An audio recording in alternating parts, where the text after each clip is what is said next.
Сәлеметсіздер ме? Сіздермен бірге Өскемен қаласы химия-биология бағытындағы Назарбаев зияткерлік мектебінің химия пәні мұғалімі Абишева Жанар Семиханқызы. Сіздермен жүргізетін онлайн семинарымыздың тақырыбы химиялық реакциялардың жылдамдығы тарауында қалыптастырушы бағалау тапсырмалары арқылы оқушылардың зерттеушілік дағдыларын дамыту. Семинарымыздың мақсаты химиялық реакциялардың жылдамдығы тарауында қалыптастырушы бағалау түрлерін көрсету.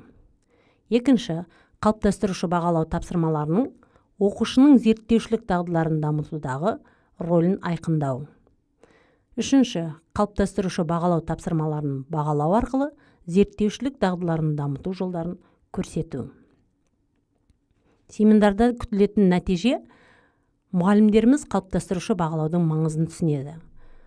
Тарау бойынша ойлау дағдыларының деңгейіне қарай қалыптастырушы бағалау тапсырмаларын тиімді іріктеп үйренеді.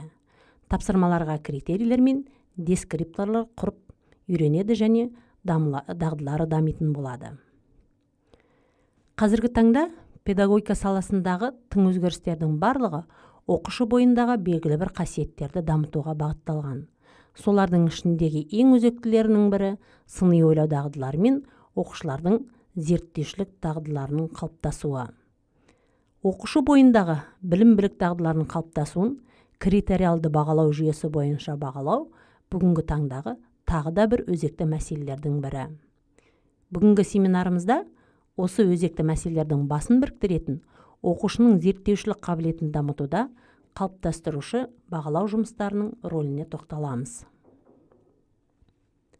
Оқушылардың зерттеушілік дағдылары түсінігін педагогикада, педагогикалық ғылымда және практикада ұстаздардың нақты бір жұмыстардың түрлері мен әдістерін қолдану арқылы оқушының зерттеушілік қабілетін дамытуға бағытталған жұмыстармен анықталады.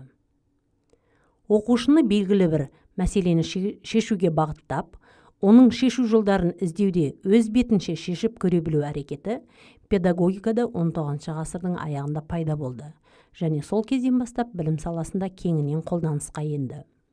Давыдова, Занкова, Козлова, Эльконин және де басқа ғалымдардың ойлаудың өзіндік ерекшелігі, оқушылардың шығармашылық қабілеттері, зерттеушілік фокусқа ие әртүрлі білім беру ісінде іс-шараларында толығымен көрініс табады және дамиды делінген. Зерттеушілік дағдылар оқушыларға әртүрлі ақпарат көздерімен қалай жұмыс істеу керектігін үйретуге, кешенді талдау жүргізуге, зерттеу нәтижелерін көрсетуге көмектеседі. Сонымен қатар, оқушылар танымдық процеске қатысады, зерттеу мәселесін тұжырымдайды, гипотеза жасайды, әдебиеттерді іздестіреді, эксперименттер жүргізеді, алынған нәтижелерді талдайды және қорытынды жасайды, жаңа білім алады, нақты өмір мәселелеріне негізделген жаңа жұмыс әдістерін үйренеді.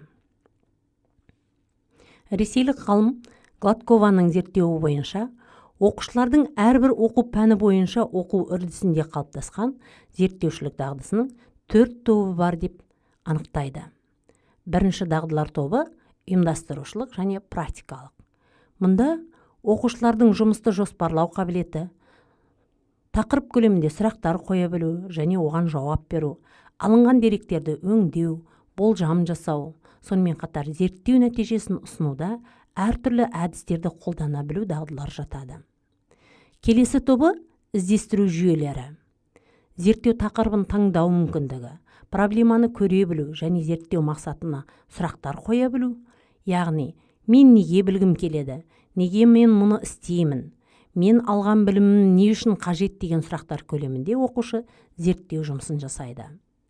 Әртүрлі білім салаларынан алған білімдерін қолдана отырып, әдіс тәсілдерді өз бетімен ойлап таба білу қабілеті, қолжетімді зерттеу әдістерін қолдана білу, себебін анықтау, проблеманың бір немесе бірнеше шешімін табу мүмкіндігі осы дағдыларды жүйесін құрайды. Келесі дағдылар тобы ақпараттық. Мұнда оқушылардың ақпарат көздерімен жұмыс істеу, оны іздестіру, пайдалану, сонымен қатар спикерді мұқият тыңдау, анықтамалармен жұмыс істеу, ұғымдар, терминдер, кез келген мәтінді түсіну және түсіндіре білу, ақпаратты таңбалар мен шартты белгілер арқылы белгілей білу, Сонымен қатар ақпарат ішінен қажетті, жетіспей тұрған ақпаратты іздестіре білу дағдылары. Ақпарат жеткіліксіз болғанда мұғалімнің қосымша ақпарат көзіне жүгіну дағдылары кіреді. Өз жұмысын бағалай білу, оның артықшылықтары мен кемшіліктерін анықтау, басқа зерттеуші ұсынған жұмыстарды бағалау, құндылы пікірлерді білдіру, ұсыныстар жасау, шолуларға тұжырымдар жасау, дәлелдеу мен оларды өзіндік бағалау зерттеушілік дағдының бағалау дағдысы тобын құрайды. Критериалды бағалау жүйесіне келіп тоқталатын болсақ, жалпы Броун мен Харвей зерттеулері бойынша оқушылардың басқа адамдардың көмегіне жүгінбей, сілтеме жасамай, алдын ала белгіленген сапа немесе критерийлер жиынтығынан тұратын оқытуды бағалау үдерісі деп санайды. Жалпы критериалды бағалау үдерісі оқушылар үшін шынайы және нақты, белгіленген тапсырмалардың әрқайсының нақты нәтижелігін қадағалауға мүмкіндік береді. Сонымен қатар, оқушылардың оқу жетістіктерін білім беру мақсаттары мен мазмұнына сәйкес ұжым ішінде өңделген, оқушыға, ата-анаға және мұғалімге түсінікті, нақты анықталған критерийлерге негізделген үдеріс болып табылады. Енді осы семинарымыздың бір бөлігі болып табылатын критериалды бағалау жүйесіндегі негізгі түсініктерге тоқтала кетейік. Критериалды бағалау деп, белгіленген критерийлер негізінде оқушылардың нақты қол жеткізген нәтижелерін оқытудың күтілетін нәтижелермен сәйкестендіру үдерісі. Бағалау критерийі оқушының оқу жетістіктерін бағалауға негіз болатын белгі. Дескриптор тапсырмаларды орындау кезіндегі әрекетті көрсететін сипаттама. Дескриптор үшін аса маңызды нәрсе бағалау кезінде мұғалімнің шешімі анық болу үшін тапсырмалардың дескрипторлары да дәл және нақты болуы қажет. Бұдан басқа дескрипторлар оқушыға шығармашылық тапсырманы орындаудың қай кезеңінде қиындық туғызғанын анықтауға мүмкіндік береді. Бұл оқушылар мен олардың ата-аналарына сындарлы кері байланыс беруге жағдай жасайды. Қалыптастырушы бағалау оқуды дер кезінде түзетуге мүмкіндік беретін, оқушы мен мұғалім арасындағы кері байланысты қамтамасыз етіп, оқу үдерісі барысында жүргізілетін бағалаудың түрі болып табылады. Қалыптастырушы бағалау үдерісі мұғалімнің іс-әрекеті негізінде қалыптастырушы бағалау үдерісі келесідей кезеңдерден тұруы шарт. Мұғалім қалыптастырушы бағалауды жүргізбес бұрын алдын ала оны ұйымдастырып және жоспарлауы қажет. Сонымен қатар қалыптастырушы бағалау әдістерін таңдау да қажет. Қалыптастырушы бағалау жұмыстарын жүргізгеннен кейін қалыптастырушы бағалау нәтижелерін талдау керек. Яғни оқушыға кері байланыс беру қажет. Қандай жағдайда қалыптастырушы бағалау жұмысы тиімді болып табылады? Ол біріншіден оқу мақсаттары оқу бағдарламасы негізінде жүргізілсе, және оқу мақсаттарына сәйкес критерийлер таңдалғанда, сонымен қатар критерийлерге сәйкес дескрипторлар жазылғанда, дескриптор мұғалім және оқушы үшін қолжетімді, нақты, анық болғанда, сонымен қатар осы дескриптор мен критерийлерге негізделген тапсырмаларды орындай алған жағдайда, және сол тапсырмалар үшін оқушыға кері байланыс болған жағдайда ғана бағалау тиімді болып табылады. Және ол оқушыны бойындағы белгілі бір дағдылардың дамуына, нәтижеге жетуіне көмектеседі. Сіздердің назарларыңызда химия пәні бойынша қалыптастырушы тапсырмаларды дайындау үлгісі көрсетілген. Жоғарыда біз сіздерге жалпы нұсқасымен таныстырдық. Енді бұл жерде сіздер нақты қалыптастырушы бағалау жұмысын қалай жоспарлау керек, қалай жүргізу керек, осы туралы ақпаратты қабылдайсыздар. Яғни бөлім және бөлімше бұл оқу жоспарынан қарастырылады. Оқу мақсаты сіздерде оқу бөлімінде көрсетілген. Яғни сіздер осы тапсырмаларды беру үшін оқу мақсаттарын таңдайсыздар біріншіден, екіншіден оны Блум таксономиясы негізінде ойлау дағдыларының деңгейіне бөлесіздер. Бұл тапсырма құрастыру кезінде саралау әдістерін қамтамасыз ету үшін қажет. Бағалау критерийлері оқу мақсатын игеруге көмектесетін бағалау түрінің белгілі бір белгісі болып табылады. Ал бағалау критерийлерінің әрқайсына жеке дескрипторлар құрастырылуы қажет. Әр дескриптор дескрипторлар бірнеше бөліктерден тұруы керек. Оның саны 1-ден кем болмауы керек және 3-тен көп болмауы шарт. Енді осы жәнегі талаптарды орындағаннан кейін оқушыға критерийлер мен дескрипторлар негізінде тапсырма құрастырып бере аласыздар.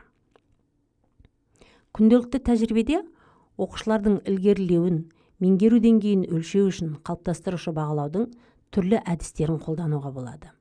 Оларға 2 жұлдыз 1 тілек, қолмен белгі беру, бағдаршам, шығу парағы, жинақтау парақшасының индексі, 1 минуттық эссе, сөйлеу үлгілері, 3 сұрақ, 3 минуттық үзіліс, ауызша бағалау, викториналық сұрақтар немесе тесттер тағы басқалар жатады. Қалыптастырушы бағалаудың әдістерін оқу әрекетін ұйымдастырудың әр кезеңінде, яғни тақырыпты түсіндіру, тапсырманы орындау, оқушыларға кері байланыс беру кезінде де қолдануға болады. Қалыптастырушы бағалаудың әдістерін жеке, жұптық және топтық жұмыстарды ұйымдастыру кезеңінде де кеңінен қолдануға болады. Сіздердің назарларыңызға жеке жұмыс кезіндегі оқушыларға арналған қалыптастырушы бағалау түрі көрсетілген. Мұнда оқушыға және Блум таксономиясы негізінде ойлау дағдылары бөлінгеннен кейін орындалатын тапсырмалар көрсетіліп отыр. Бұнда оқу мақсатына сәйкес ойлау дағдысының қандай деңгейі алынғанына қарамастан, ол оқушы бойындағы белгілі бір дағдыны дамытатындығы сөзсіз. Егер біз қалыптастырушы бағалауда оқушының білу және түсіну деңгейлерін тексеруге бағытталған болса, бұл дағдылар арқылы оқушылардың зерттеушілік дағдыларын дамыта алмаймыз деген сөз емес. Яғни, білу және түсіну деңгейлерін тексере отырыпты да оқушының зерттеушілік дағдыларын дамытуға болады.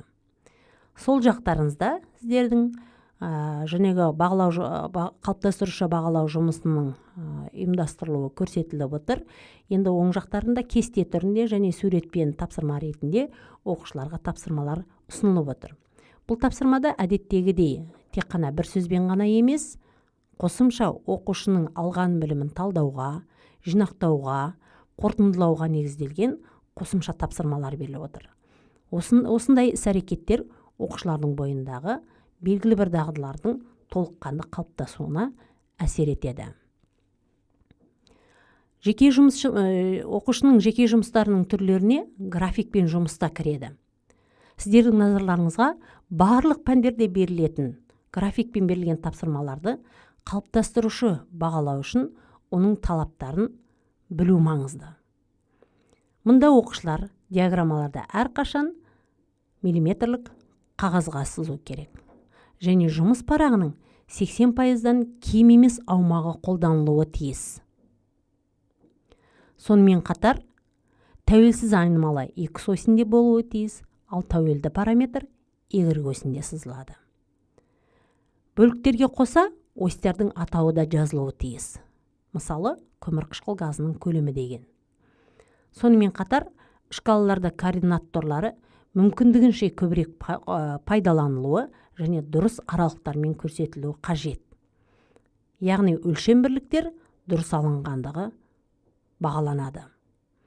Сызықтық графиктерде бір нүкте екінші нүктеге сызғыш көмегімен немесе барынша түзу сызылуы тиіс. Егер бір және осьте екі график тұрғызу керек болатын болса, біріншісін айқыштармен белгілеп, екіншісін нүктелермен белгілеу қажет. Және оларды қосқан кезде барынша түзу болуы тиіс. Тысқары жатқан нүктелерді қосудың қажеті жоқ болып табылады. Енді осы оқушылардың осындай дағдыларды дамыту үшін біз кішігірім зерттеу жұмысы, яғни зертханалық жұмысты ұйымдастырғай отырмыз. Оның тақырыбы химиялық реакция жылдамдығына қатты заттың бетінің ауданының өзгеруінің әсерін зерттеу. Оқушыға жалпы қолына осы жұмысты істеудің нұсқаулығы көрсетіледі. Нұсқаулық бойынша оқушы жәнегі суретте көрсетілгенде құралды құрастырады. Құралмен жұмыс істеу дағдылары дамитын болады. Сонымен қатар, жұмыс істеу барысында оқушы бірнеше рет мәлімет алады. Мәлімет алу оқушы үшін маңызды, және бұл дағды зерттеушілік дағдыны дамытудағы аса маңызды дағдылардың бірі болып табылады. Мәлімет қаншалықты дұрыс алынғандығына байланысты, ары қарай оны өңдеу, қорытындылау, нәтижені ұсыну дағдылары да соншалықты маңызды болып табылады. Оқушы тәжірибені бірнеше рет қайталап жүргізгеннен кейін, жоғарыдағы талаптарға сәйкес миллиметрлік қағазға график тұрғызады. Бұнымен жұмыс аяқталмайды.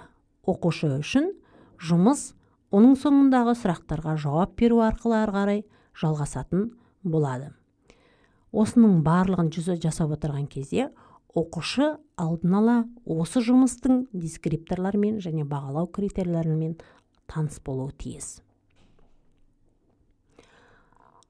Жеке жұмыс кезінде қалыптастырушы бағалауды жүзеге асыру үшін мұғалім оқушылардың әрекеттерін жүйелі қадағалап және аралық нәтижелерді тіркеп отыруы қажет.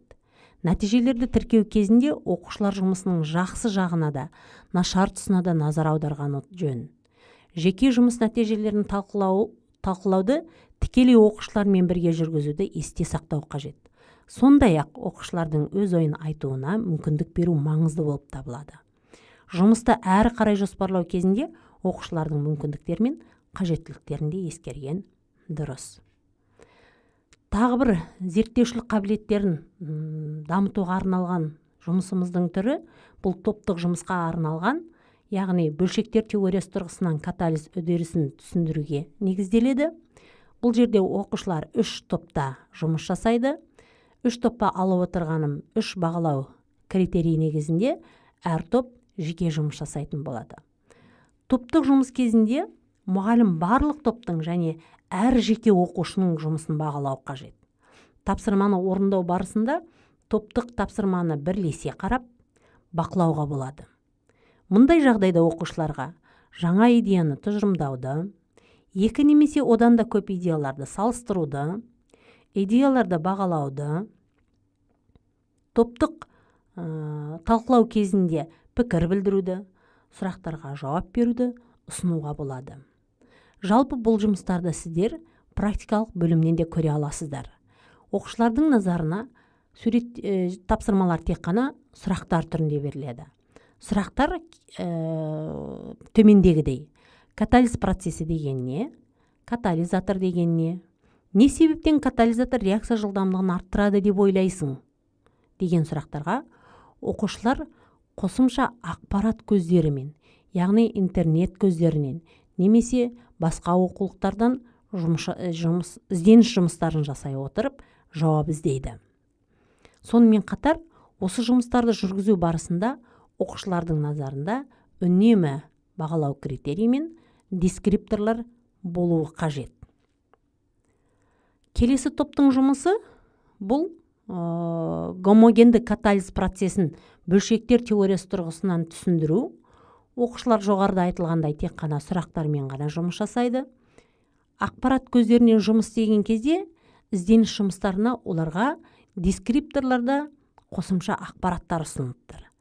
Яғни гомогенді катализ туралы айтқан кезде оқушылар заттардың агрегатты күйі бірдей күйде болатындығын түсінеді деген, немесе және гомогенді катализді аралық қосылыстар теориясымен түсіндіре алады деген дескрипторлардағы сөздер оқушы үшін ақпарат көздерімен жұмыс істеуге сілтеме болып табылады. Келесі топта гетерогенді катализді зерттейді. Мұнда да жәнегі дескрипторлар оқушыға сілтеме жұмыстарды жүргізу үшін, зерттеу жұмыстарын жүргізу үшін қосымша сілтеме болып табылады. Яғни, бұндағы сілтеме адсорбциялық теория. Оқушы интернет көздерінен адсорбциялық теория туралы ақпаратты қарастыру керек болады. Қалыптастырушы бағалау нәтижелерін талдау аса маңызды үрдіс. Бір сөзбен айтқанда, бұл кері байланыс.